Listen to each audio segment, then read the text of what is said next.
मुझ मंगल में संत समाज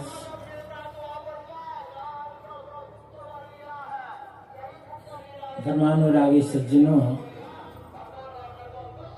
श्रद्धा मूर्ति देवी, सदगुरु कबीर की एक साखी है, सांस बराबर तप नहीं, झूठ बराबर पाप, जाके हृदय साच है, ताके हृदय आप। सत्य के समान कोई तप नहीं और झूठ के समान कोई पाप नहीं। जिसके हृदय में सत्य की भावना है और सत्य का ज्ञान होने के साथ साथ जीवन में सत्य का आचरण है, उसी को ही आत्म शांति की प्राप्ति होती है और उसको ही आत्म परिचय होकर उसी का आत्म कल्याण होता है। अनेक प्रकार की तपस्याएं हैं। भूखा रहना, कुछ लोग सप्ताह 10 दिन 15 दिन 20 दिन महीना उपवास रहते हैं, कहते हम तप कर रहे हैं। कुछ लोग नंगे रहते हैं, कपड़ा ही नहीं पहनते ठंडी में भी।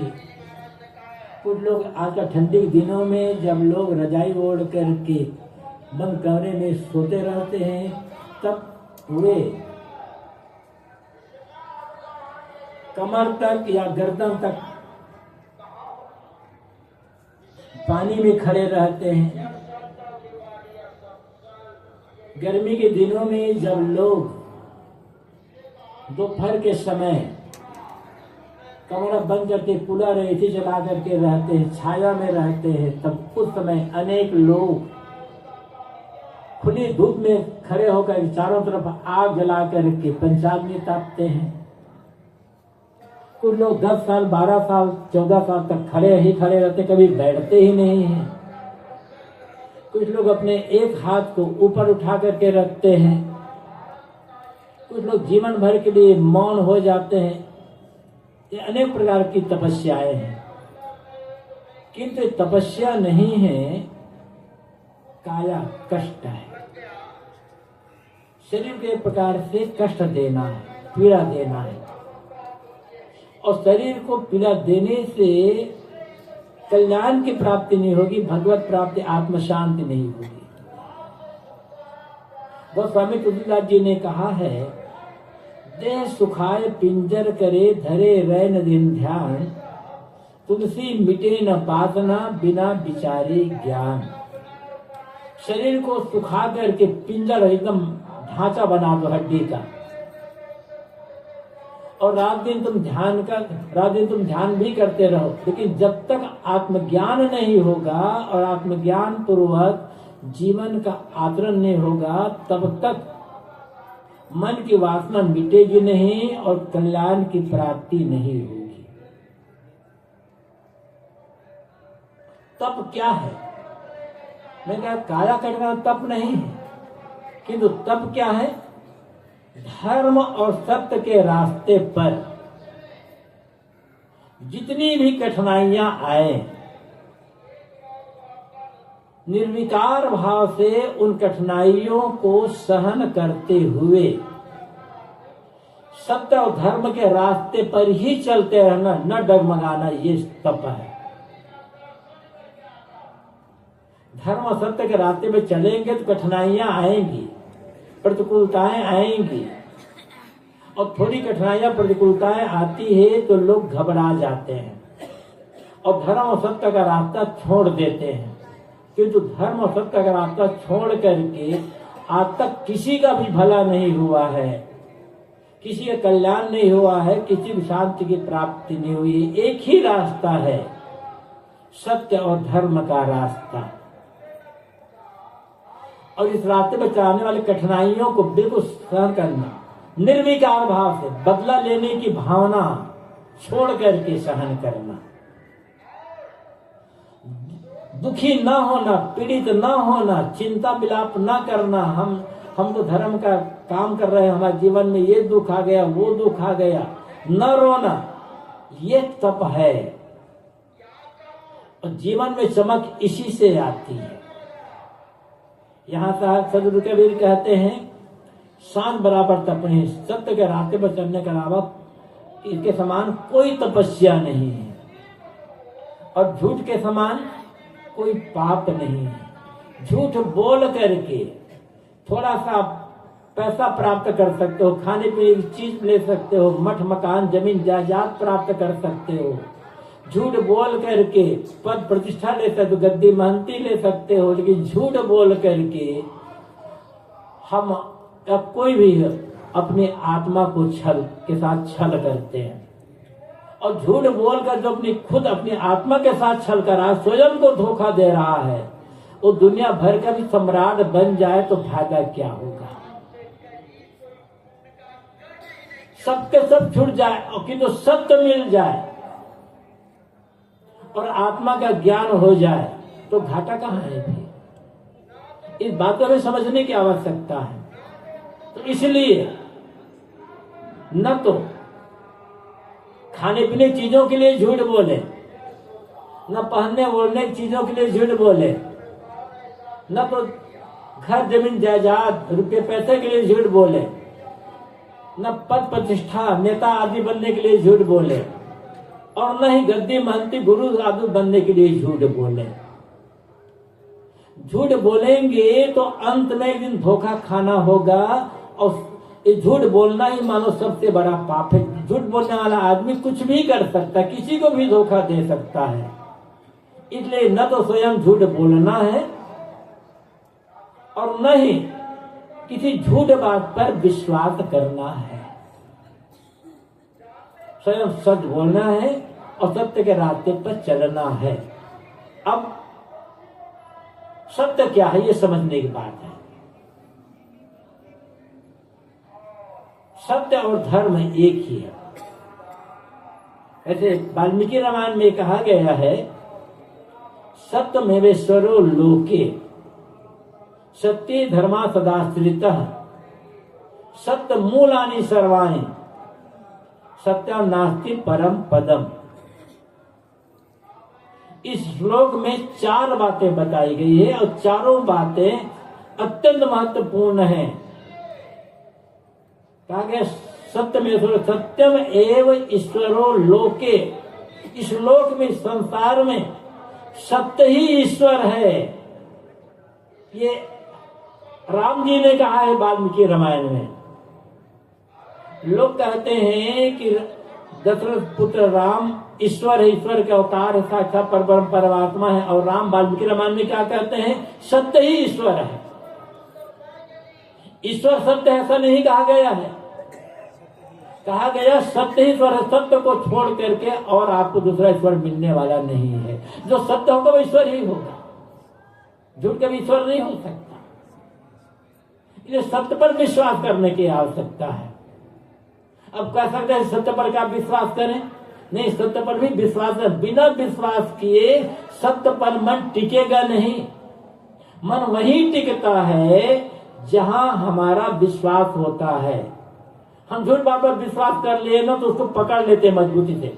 विश्वास का मतलब होता है किसी बात को मजबूती से पकड़ करके रखना।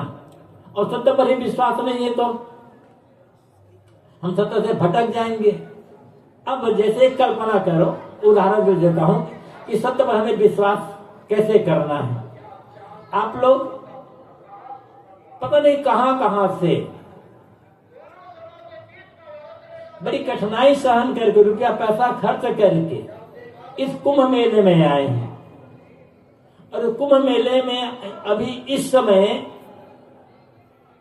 सतगुरु अभिलाष साहब की छावनी में बैठे हैं। अब आप आए पूछते पूछते मुझे सतगुरु अभिलाष साहब की छावनी में जाना है, और किसी ने आप रास्ता बताते बताते यहां तक पहुंचा दिया। कहा ये सतगुरु अभिलाष साहब छावनी है। आप कहते मैं कैसे विश्वास करूं ये सत्य इसे अभिलाष साहब की छावनी है। अब उसी से लड़ने लग जाओ। लेकिन आपको विश्वास है कि सदगुरु बिलास का छावनी है, तभी तो आप यहाँ बैठे ना। और विश्वास न होता तब यहाँ आते नहीं, बैठते ही नहीं। तो बिना विश्वास किए सत्य भी काम नहीं आता है। और ये विश्वास रखना होगा कि उद्धार का रास्ता कोई है तो एकमात्र सत्य ही है। तो यहाँ ऋषि कहते हैं सत्य में सर्वलोकी, इस लोक में दुनिया में सत्य ही ईश्वर है। सत्य को छोड़कर आपको अलग ईश्वर मिलने वाला नहीं है। सत्य धर्मा सदाश्रितः, सदा से धर्म सत्य पर ही टिका हुआ है।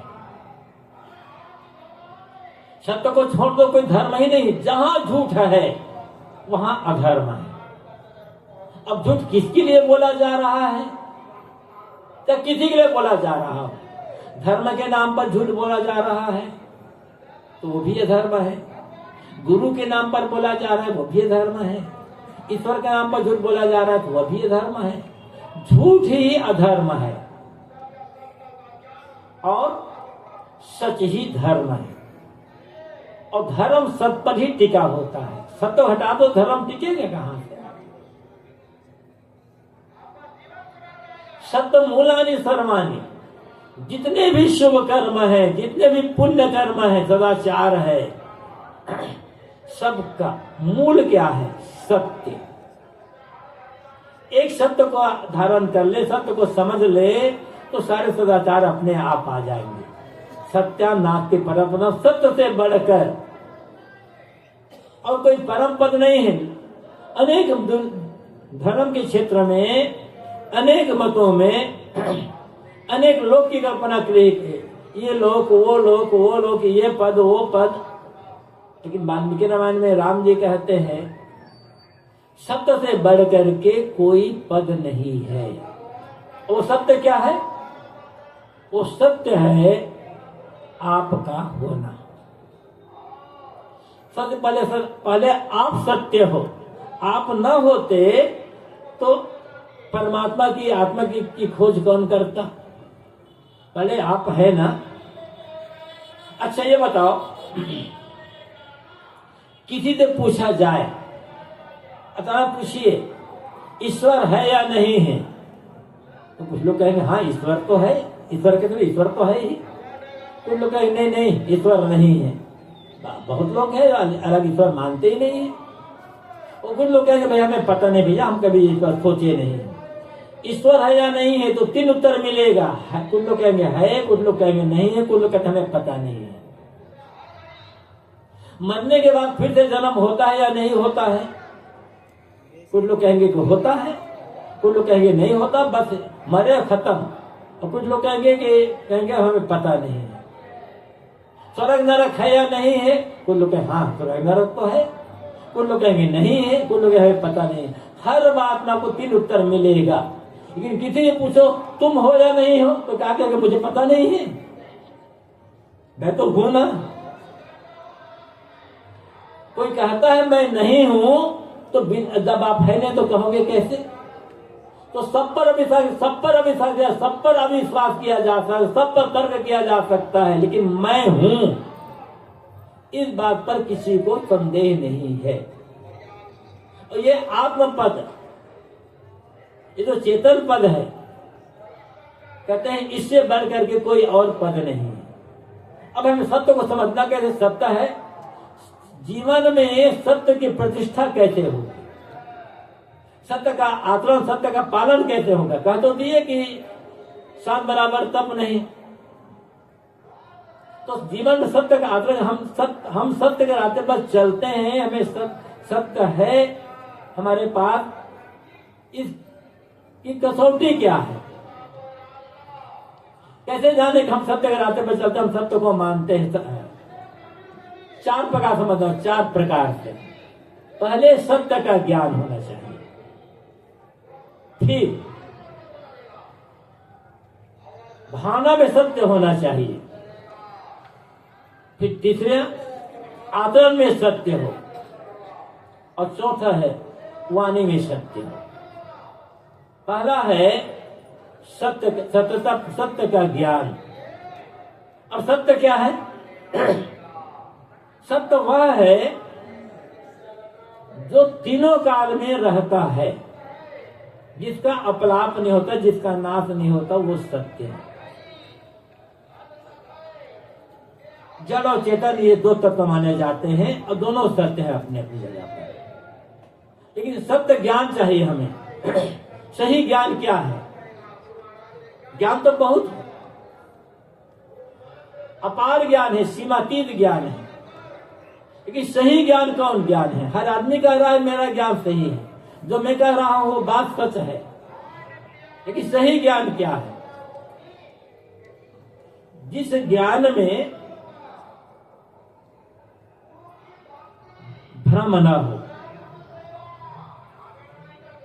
जिस ज्ञान में अंधविश्वास न हो, जिस ज्ञान में चमत्कार की कोई बात न, चमत्कार न हो, जिस ज्ञान में मिथ्या महिमा न हो, बढ़ा चढ़ करके बातें न की गई हो, और जिस ज्ञान में पाप काटने के लिए सस्ता उपाय न बताया जाता हो, वो ज्ञान सही ज्ञान है। कहां से मिलेगा? जहां से मिलेगा वहां से ले लीजिए। हर मत, हर परंपरा, हर संप्रदाय, हर धार्मिक ग्रंथ में ऐसा ज्ञान है। कोई मत, कोई परंपरा, कोई संप्रदाय, कोई मजहब, कोई धार्मिक ग्रंथ इसे अछूता नहीं है। इसलिए विनम्र हो करके, सरल बन करके हमें हर मत पंथ की बात को सुनने समझने का प्रयास करना चाहिए, काम करना चाहिए, और जितना पढ़ सकते हैं हर मत पंथ की पुस्तकों को पढ़ना चाहिए। तो अच्छा न लगे छोड़ दो, लेकिन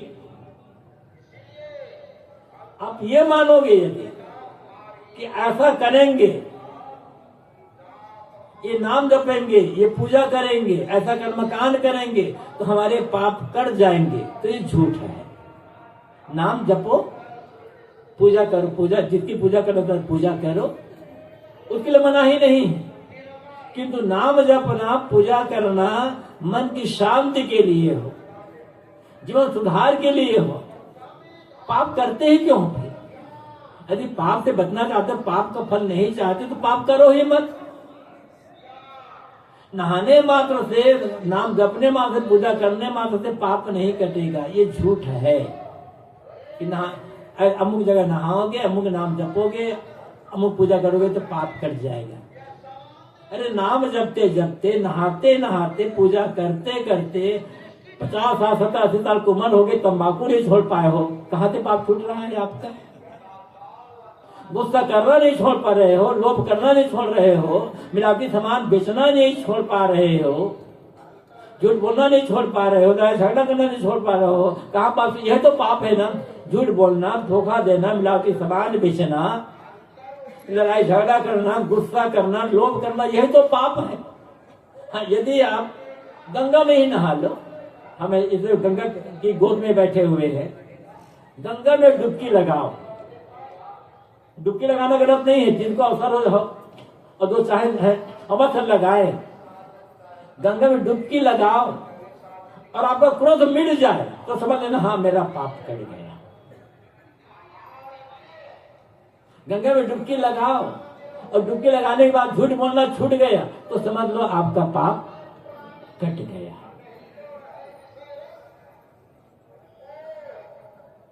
तो नहाना कहीं कहीं भी नहाना गलत नहीं है, इसलिए नहाओ। किंतु पाप क्या है? हमारे मन के जो विकार हैं, ये पाप नहीं, हमारे मन के जो विकार है, हमारे मन की जो गंदगी है, यही पाप है और पाप के बाहर नहीं है। तो हम नहाते हैं तो हमारा शरीर धुलता है, मन तो नहीं धुल रहा है। मन धुलेगा जब ज्ञान की गंगा में स्नान करोगे, सत्संग गंगा में स्नान करोगे। ये त्रिवेणी, ज्ञान भक्ति कर्म की जो त्रिवेणी है, इस त्रिवेणी में जितना मन को डुबाएंगे उतना पाप कटेगा। तो मैं ये कह रहा था कि सही ज्ञान क्या है? जिस ज्ञान में चमत्कार ना हो, जिस ज्ञान में विश्वास ना हो, भ्रम ना हो, कल्पना ना हो, मिथ्या महिमा ना हो, पाप का सस्ता उपाय ना हो, और साथ साथ जो ज्ञान प्रकृति कारण कार्य व्यवस्था के अनुकूल हो, विश्व के नियमों के अनुकूल हो, तत्वों के गुणधर्मों के अनुकूल हो, वह ज्ञान सही ज्ञान है। ऐसा ज्ञान पाएंगे तभी सही रास्ता मिलेगा, इसके बिना सही रास्ता नहीं मिलेगा। लेकिन ऐसा ज्ञान तो हमारे पास है, हमारा आचरण ही सही नहीं है। जानना काम नहीं करेगा, काम करेगा मानना, आचरण करना। जानते हैं कि ये गलत है और जानते ये सच है, तो गलत को गलत छोड़ कर, जान करके छोड़ देना, और सच को सच जानकर तो जीवन में आचरण धारण करना, आचरण करना, ये तब समझना होगा कि हमारे पास ज्ञान है। जितना हमें जीवन में उतर जाए वो ज्ञान होगा, और जो जीवन में उतरे वो केवल जानकारी होगी। जानकारी से दुख नहीं मिटता है, जानकारी से कल्याण नहीं होता है, कल्याण होता है आचरण से। तो हमारा आचरण सत्यता पूर्ण हो, हम किसी को धोखा ना देते हो, किसी का छल ना करते हो, किसी चीज का हड़प ना करते हो, और से आप लड़ाई झगड़ा ना करते हो, तब तो हमारे पास ज्ञान सही है। ये बताओ, लड़ाई झगड़ा कर करके आज तक किसका कल्याण हुआ है, किसका विकास हुआ है? झगड़ा जहां भी हुआ है विनाश ही हुआ है। चाहे आप झगड़ा परिवार में हो, झगड़ा पड़ोस में हो, झगड़ा मोहल्ले में हो, झगड़ा गांव में हो, झगड़ा प्रदेश में हो, झगड़ा देश में हो, जैसे गृह युद्ध कहा जाता है, कहीं भी झगड़ा होगा तो विनाश होगा, विकास नहीं हो सकता है। और हम जानते तो बहुत कुछ है, लेकिन थोड़ी चीजों के लिए झगड़ा कर रहे हैं, तो हमारा केवल जानकारी है, ज्ञान नहीं है। ज्ञान वह है जो जीवन में उतरे। तो ऐसा सही ज्ञान के साथ साथ सही आचरण हो, और वाणी में सत्यता हो। हम किसी चीज को हड़पने के लिए झूठ ना बोले। अब कह सकता है, कोई ये पूछे, कोई आदमी बेईमान है, हमारे पास पैसा मांगने आया है, हम जानते हैं कि वो पैसा देंगे, हम देंगे तो वो पैसा लौटाएगा नहीं। ऐसी स्थिति में क्या करें? हम कहते हैं भाई तुम बेईमान हो, बात सच तो है, लेकिन बिहार बिगड़ जाएगा, ऐसा किसी कहना। कोई बेईमान है फिर भी तो सामने नहीं करना चाहिए कि तुम बेईमान आदमी हो, झगड़ा करने लग जाएगा वो। ये बात सच होते हुए भी सच नहीं है, ऐसा कहने की आवश्यकता ही नहीं है। अब पैसा देते हो, लौटाएगा नहीं, तो क्या करें फिर? तो अपने पैसे बचाने के लिए कहा जा सकता है, भाई आप आए हैं पैसा मांगने के लिए, मुझे आप इस विपत्ति में, इस संकट में पूरी हमदर्दी है, लेकिन क्या बताऊं, इसलिए मेरे पैसा नहीं, पैसा तो था लेकिन अमुक काम में खर्च होगा। अपने पैसे बचाने के लिए आप झूठ बोलते हैं तो चलेगा, लेकिन दूसरे हड़पने के लिए झूठ बोल रहे हो। कैसे आपने पैसा लिया और कहते मैंने पैसा नहीं लिया, तो झूठ है। यद्यपि ये हमने कहा अपने पैसा बचाने के लिए झूठ बोलना, ये भी झूठ होते भी करना पड़ता व्यवहार में आपको।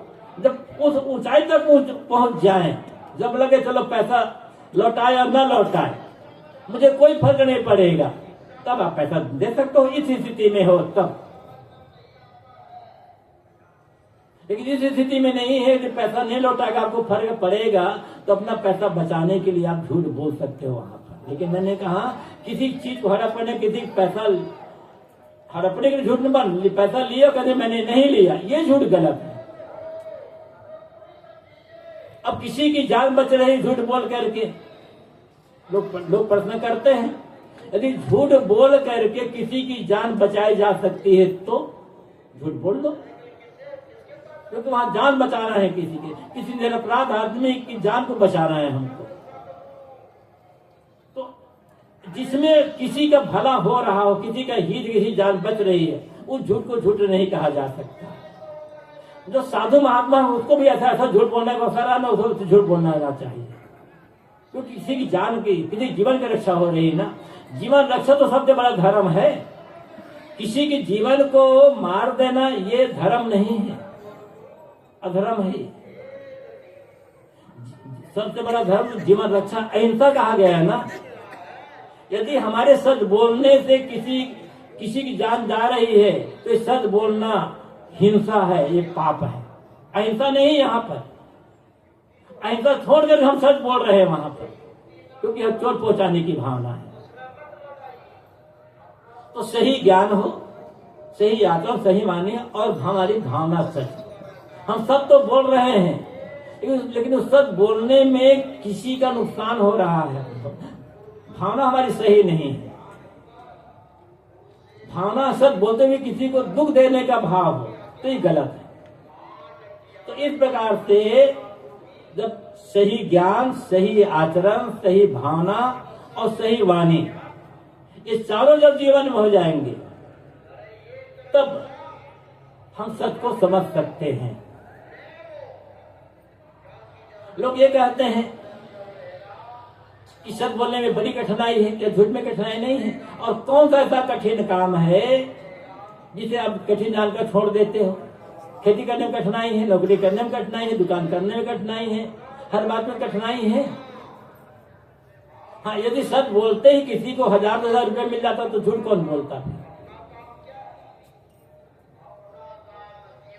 तो सच के रास्ते पर कठिनाई तो आएगी, लेकिन अंत में विजय सत्य की होती है। इसलिए कहा गया सत्य में जयते नान्यतम सत्य पंथा विततो देवे जाना। विजय सत्य की ही होती है। यद्यपि सच बोलते हुए भी मेरी जीत हो, यह भाव रखने की आवश्यकता नहीं है। जीतने के लिए सच मत बोलो, सत्य के रास्ते पर चले, बस अंत में विजय अपने आप, प्रकृति आपको विजय देगी। किसी घराने के लिए हम सच बोल रहे हैं, भावना गलत है ना हमारे। हम सच बोलकर किसी को पराजित कर दे रहे हैं तो भावना गलत हुआ, पूरा सत्य वो नहीं है। जहां जीत का लक्ष्य नहीं है, जहां लक्ष्य है आत्मकल्याण, आत्मशांति,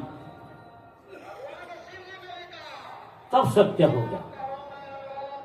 इसलिए साहब कहते हैं कि सांझ बराबर तप नहीं, सत्य समान कोई तप नहीं है। बड़े बड़े पुरुष जिन्हें महापुरुष कहते हैं, संत सदगुरु कहते हैं, कि सत्य के रास्ते पर चले। कबीर साहब को देख लो, कबीर साहब ने कहीं भी किसी झूठ के साथ कोई समझौता नहीं किया। बड़ी कठिनाइयां उनके रास्ते पर आई। पता नहीं किस किन लोगों ने कैसे लोगों ने उन पर क्या क्या अत्याचार किया, लेकिन वो अकेले चले। कबीर साहब के पास न तो जनबल था, गरीब दुल्हा के यहाँ उनका पालन पोषण हुआ, एकदम भयंकर गरीबी में। समाज के जिसे नीचे तबका कहा जाता था, उस घर में पालन हुआ उनका। पढ़ने लिखने की क्या सुविधा मिली होगी, कहा नहीं जा सकता। तो उनके पास न तो जनबल था, न धन बल था, न विद्या बल था, न परंपरा का बल था, न हिंदू पक्ष लिए, न मुसलमान का पक्ष लिए, न शास्त्रों का बल था, न किसी भगवान भगवती का बल था। फिर इतना होते हुए भी उस जमाने में जब देश में तुर्कों का शासन था, मुगलों का शासन था, जहां घोर कट्टरता थी धर्म के नाम पर, इतनी खरी बात कहने के बाद भी कबीर साहब का बाल बांका क्यों नहीं हुआ? क्योंकि उनके पास सत्य का बल था। हम हरिश्चंद्र की कथा बहुत कहते हैं, बहुत ध्यान से सुनते हरिश्चंद्र की कथा। अगर हरिश्चंद्र की कथा सुनने मात्र से पाप करता ना कल्याण होता, अब तक कल्याण होगा। कितनी बार सुन चुके हरिश्चंद्र की कथा, कितनी बार पढ़ चुके हो? हरिश्चंद्र की कथा सुनेंगे जरूर, और कथा सुनते सुनते झूठ बोलेंगे, कथा सुनने के बाद झूठ बोलेंगे, कथा सुनकर उठेंगे किसी को धोखा दे देंगे और कहते हैं भगवान के भगत हैं। भगवान का भगत वह होगा जो न जमीन के लिए झूठ बोलता है, न पैसे के लिए झूठ बोलता है, न धर्म के लिए झूठ बोलता है, न भगवान के लिए झूठ बोलता है। भगवान के लिए भी झूठ बोला जा रहा है तो वो झूठ ही होगा। भगवान का भगत वह होगा जो भगवान के लिए भी झूठ नहीं बोलता है। भगवान मतलब सत्य, मैंने कहा ना, सत्य में सर्वलोके, इस लोक में ईश्वर कौन है? सत्य है। और हम भगवान के नाम पर झूठ बोल रहे हैं, कहते हम भगवान के भगत। कहां भगवान के भगत हो गए? जब जीवन में झूठ ना हो, किसी प्रकार का झूठ ना हो जीवन में, तब आप भगवान के भगत, तब आप भगवान को समझ सके। सत्य को समझना ही भगवान को समझना है, और सत्य का पालन ही भगवान का भजन करना है। सबसे बड़ा भगवान यदि है तो सत्य है, और सत्य किसी एक का नहीं होता, सत्य सार्वभौमिक होता है। जो सबका हो वो सत्य है, जो सबका हो वो धर्म है, और जो सबके लिए कल्याणकारी हो वो भजन है। जिसमें सबका भला हो, सबको शांति मिले, सबके बंधन कटे, सबका दुख घटे, सुख बढ़े, शांति बढ़े, प्रसन्नता बढ़े, उसी का नाम भजन है, उसी का नाम धर्म है, उसी का नाम सत्य है। भजन, धर्म और सत्य शब्द भले अलग अलग है, लेकिन हम जब गहराई से समझते चले जाएंगे तब तीनों एक हो जाएंगे। इसलिए यदि हम सच्ची भजन, जब सच्चे भजनानंद है, हम सच में जो भजन कर रहे हैं, तो हमारे जीवन में झूठाई नहीं होना चाहिए। यदि हम मानते हैं हम धार्मिक हैं, तो हमारे जीवन में झूठाई नहीं होना चाहिए। कभी भी अपनी बात हम मुकर रहे हैं, हम ऐसा आपकी सहायता करेंगे, और समर्थ होते हुए भी हम सहायता नहीं कर रहे हैं, तो हम अधर्म कर रहे हैं, हम सत्य को छोड़ दिए। हमने कहा कि हम आपको ये चीज आपको ये चीज आपको हम दे देंगे, और हमने हर चीज हमारे ऊपर है, हमारे पास है, हम नहीं दे रहे हैं, तो हम अधर्म रास्ते पर चल रहे हैं। हमने धर्म को छोड़ दिया, हमने भगवान को छोड़ दिया, अपने आत्मा को भी हमने छोड़ दिया। तो आत्मा को बेच करके भी पैसा मिल जाए, आत्मा को बेच करके हम मठ को बचा सके, आत्मा को बेचकर हम पैसा बचा सके, तो फिर क्या मतलब होता है? इसलिए मठ छूट जाए कोई बात नहीं, धन छूट जाए कोई बात नहीं, पद छूट जाए कोई बात नहीं, गद्दी छूट जाए कोई बात नहीं, अपनी आत्मा को नहीं बेचता, क्योंकि हमारा आत्मा परम सत्य है। हमारा जो स्वरूप है वो परम सत्य है, और उसको जान करके, अपने आप को जानकर, सब तरफ झूठाइयों को, ये माया मोह झूठी तो है, जो आज है कल न रहे, और जो हमें अंततः साथ न दे वो झूठ है। अब सोच ले कि जो क्या चीज है जो आज तो कल नहीं रहेगी, और जो अंतिम समय साथ नहीं देगी, वो कौन चीज है? समझ ले। ये सारी चीज के लिए लोग मोह करना, झूठ का पक्ष करना है। इसलिए सब तरफ से सारी झूठाई, बाहर की झूठाई, भीतर की झूठाई, सारी झूठाइयों को छोड़ करके अपने आत्म तत्व को समझ लेना, और आत्म तत्व में स्थित मन को स्थित कर देना, ये सत्य रूपी ईश्वर का भजन करना है। और ये भजन ऐसा भजन है जो मानव मात्र के लिए कल्याणकारी, इसके बिना किसी कल्याण हो ही नहीं सकता है। इसलिए संत कबीर कहते हैं, शांत बराबर तम, सत्य के समान कोई तप नहीं है। प्रत्येक घर में बैठा हुआ जो आत्म तत्व है, आत्मा राम कहो, ये परम सत्य है, और उसको तभी पाया जा सकता है जब हमारी वाणी में, हमारे आचरण में, हमारी भावना में, हमारे मन में सत्य की प्रतिष्ठा हो। इसलिए हम सबको चाहिए अपने पूरे जीवन में सत्य की प्रतिष्ठा करें। और मैंने कहा कि सत्य ही ईश्वर है, सत्य ही परमात्मा है। सत्य प्रतिष्ठा है मतलब परमात्मा खोजना नहीं, परमात्मा मिलाया है, इस बात पर विश्वास करना है, इसी रास्ते पर चलना है। यही है सबसे बड़ा तप। इसी तप में हमारे पाप कटेंगे, और पाप कर हमारा कल्याण होगा। आप सबने मेरी बात को ध्यान से सुना। बहुत बहुत आज अपनी वाणी को यहीं पर विराम देता हूं। बोलिए सतगुरु की जय, सतगुरु कबीर साहेब की, सतगुरु अभिलाष साहेब की बढ़िया। सदगुरु अभिलाष साहेब जी की छावनी में यह जो सत्संग का कार्यक्रम चल रहा है, प्रतिदिन 2 बजे से प्रारंभ होता है, 5 बजे तक चलता है और यह सत्संग का प्रवाह या सत्संग की गंगा बहने वाली है बसंत पंचमी तक। दशमी तक आप सत्संग का लाभ इस पंडाल में ले सकते हैं। आप सबसे निवेदन है कि समय निकालकर 2 से 5 के बीच सत्संग से लाभ लें। जो लोग पूज्य श्री साहेब जी से यहाँ पर आकर के बंदगी करना चाहें, मिलना चाहें, आ सकते हैं, बंदगी कर सकते हैं। इस समय का कार्यक्रम आज